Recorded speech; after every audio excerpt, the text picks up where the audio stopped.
N asks about today's movies and the philosophy they portray. He says hero movies include the fallen part of the hero more than the heroic.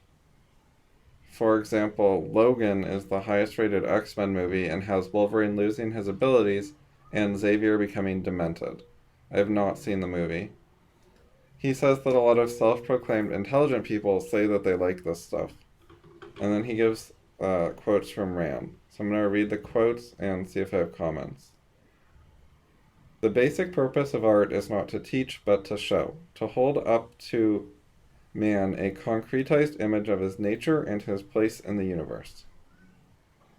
That sounds right.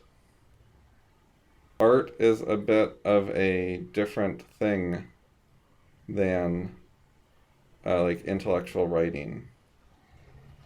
So art should represent the world and show ideals and values and things to aspire to and whatever. Art is not so much about explaining. If you wanted to explain something, you should just write an explanation. To some approximation, that sounds pretty reasonable. Like a sculpture is not going to explain, a painting is not going to explain. Even a novel, a fiction book, is not going to explain a ton in general. Rand cheated a little by having Galt give a 75-page speech in the middle of a fiction novel, and the speech itself is a non-fiction speech. It is, him explaining philosophy. It's like she put a non-fiction book inside a fiction book. But in general, if you're focusing on the plot, you're not going to explain everything. People will see what happens and they'll have to figure out some things for themselves. Of course, when you do explain everything, people still have to think. Also, I agree that a lot of movies are not very good. I have not been watching very many movies for years, and I've been watching less TV as well.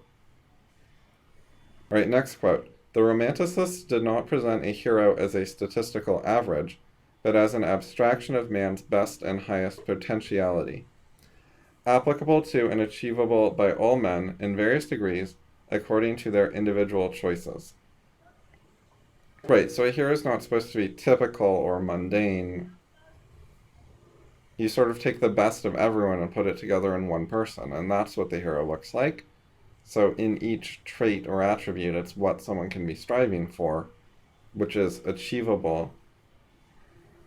Sometimes you even go further than that, and you can have a hero that's not realistic in the foreseeable future, but has things that you imagine and you think would be good.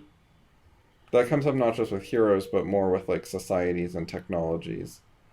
And you have like far future science fiction books. And some of those books are not very good, and they sort of transplant a lot of present ideas, values, cultural practices, etc., into the far future.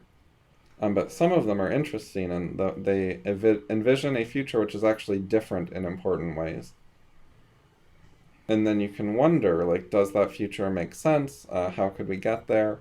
Can we get any of it soon? Would we even want it or like it? If it's so different than what we have now, you have to actually evaluate it.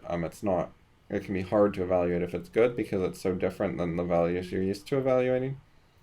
Anyway, so yeah, you don't want a statistical average. You don't want a mundane, boring person. A lot of TV and movies try to make relatable characters. And in particular, they make the main character very bland. That way, the viewers think, I could do that. There's a lot of that, where they want a character who doesn't seem better than you. People want a character with no strong opinions, so they never get thrown out of the show where they're like, oh, I wouldn't do that, I would never do that. When they have that reaction, then they don't identify with the main character. So you get a lot of super bland main characters. Super generic, so that everyone can identify the character with the character because everything the character thinks and does is vague, and he avoids ever committing himself to anything that 10% or more of the audience wouldn't like. Next quote. That which is not worth contemplating in life is not worth recreating in art. That seems reasonable. If you wouldn't want to think about it, why would you paint it or sculpt it or write a novel about it?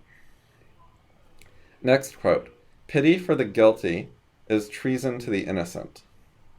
And now that sounds like Ayn Rand. I agree with that. I like that. People ought to focus more on helping the innocent and the good and the best and the great and the heroic people, help them be even better, rather than sort of ignoring them and not caring about them, and focusing on the bad people, the worst people, and especially the malicious ones, the ones who are guilty of something instead of merely unlucky. And a lot of the poor people are guilty of something. Not all of them, but a lot. A lot of the unfortunates, the victims, played some role in their own situation, especially in the good countries like America. Whereas if it's like a third world country, then a lot more of the unfortunate people are, it's not their fault. Their government caused their bad situation by treating them unfairly and using violence and taking their money and so on. Anyways, there's so much effort to help the people in bad situations. And a lot of it is like pouring water into a leaky bucket. Like they created some leaks in their bucket, and that's why they don't have much water, and then you keep giving them more water, and you don't give adequate respect or attention or help or resources to the great people who can actually do a lot with it efficiently. So Ayn Rand wrote about bright young people giving up, perishing, extinguishing their minds. And she said, quote, "In lonely agony, they go from confident eagerness to bewilderment, to indignation, to resignation, to obscurity. And while their elders putter about, conserving redwood forests and building sanctuaries for mallard ducks, nobody notices those youths as they drop out of sight one by one, like sparks vanishing in limitless black space. Nobody builds sanctuaries for the best of the human species." And that's really awful, that a lot of people are more interested in helping the poor and unfortunate, and even animals, rather than smart young people. And then what happens is it's hard to get a critical mass of smart young people, and they're all surrounded by people they don't like who don't like them, and they all give up individually, alone. Whereas if there were sanctuaries for the best people, they could meet each other more. And there's not enough effort going into that kind of thing. Giving them funding, giving them meeting areas and housing and so on. You could do that for the smartest people and help empower them to be great and do great things, which would overall end up helping everyone the most. Because if you help really effective people be more effective, you're getting a lot larger return on investment. Next quote.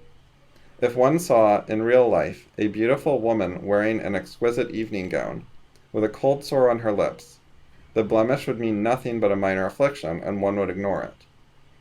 But a painting of such a woman would be a corrupt, obscenely vicious attack on man, on beauty, on all values, and one would experience a feeling of immense disgust and indignation at the artist.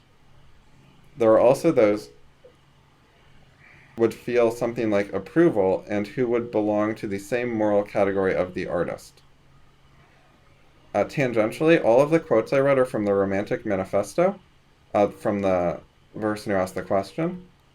However, the thing I read about the sanctuaries for the best of the human species is from the Inexplicable Personal Alchemy chapter of The Return of the Primitive.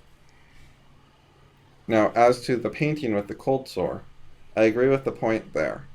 In real life, you might get a cold sore on your lip, and it might be a minor blemish, and somewhat ignorable. However, in art, there's no need to put in a cold sore. Everything you include in a painting should have a purpose. You don't need to include a cold sore unless there's some reason to. Otherwise, it just makes it dirtier or uglier. Like, cold sores are a bad thing. In a better world, cold sores would not exist. We would have a cure for them, and we would just get rid of them. We wouldn't want them to be part of our life, or part of our world, part of our reality. So why would we put them in our art unnecessarily? Cold sores affect our lips, but they don't affect our paintings. Our paintings are immune, so unless the artist intentionally creates a cold sore on purpose, And why would you do that? Cold sores are bad.